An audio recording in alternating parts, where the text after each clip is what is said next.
yari yahahuriye ndetse nabo mu misozi hejuru twahagira ibyiza byinshi. Uyu mugabo Paul ndamukunda cyane. Tuvuye muri deba Paul Imana igumugisha, naramubwiye ngo wabyumvisha ute mwana wacu, koko nto wafata umwanzuro arambwira ati Imana niyo ibizi.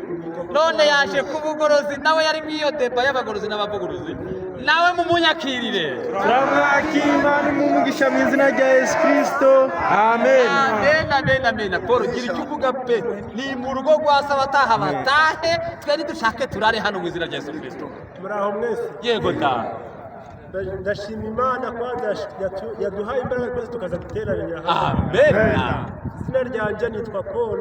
Yego. Ubusanzwe uratendaga mu itorero ry'ivugurura nimwe uratengeraga. Yego.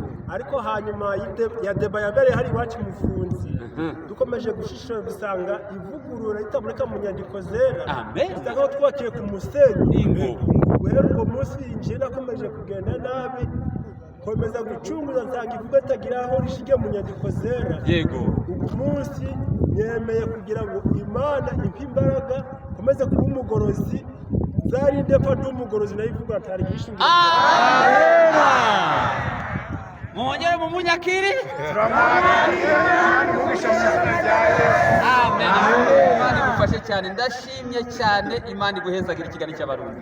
Umuvandimwe wacu nawe kabisa, nawe mumwe nanone mikoro, witwa Ndemwa, tubwire naho warutuye nuko byifashe n'impamvu yatumye ufata umwanzuro none ku isabato ukaba umugorozi mu izina ry'Umwami Imana. Uraho torero ry'Imana. Yego. Kuzina banyita Byiringiro, Bucumbi ni mu Kigorofa. Nanjye icyatumije mfata umwanzuro, bano bagabo narababwiye ati banyereka ivugurura muri Bibiliya. Yego. Barangije bararibura banyereka kuri kano gapapuro k'inyuma kandi twe n'umuryango wa Bibiliya hahandi. Ndangije ndababwira hano bavugururaga imyandikire, ntabwo ari umurimo, nta nubwo ari abagorozi, ntabahandikaga n'abaporoso, Société biblique. Yego. ubwo ndangije ndababwira ati rero nimba mutanyeretse ivugurura muri Bibiliya, kuko mwaravuze ngo ivugurura ni uguhinduka musha mu mibereho y'iby'umwuka. Yego.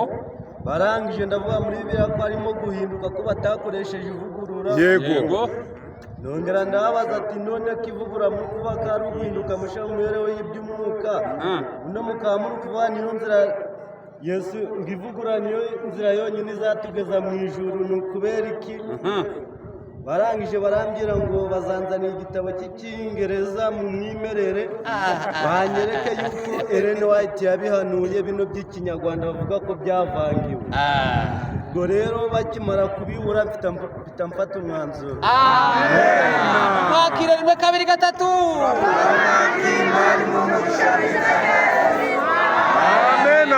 Imana iguha umugisha kabisa.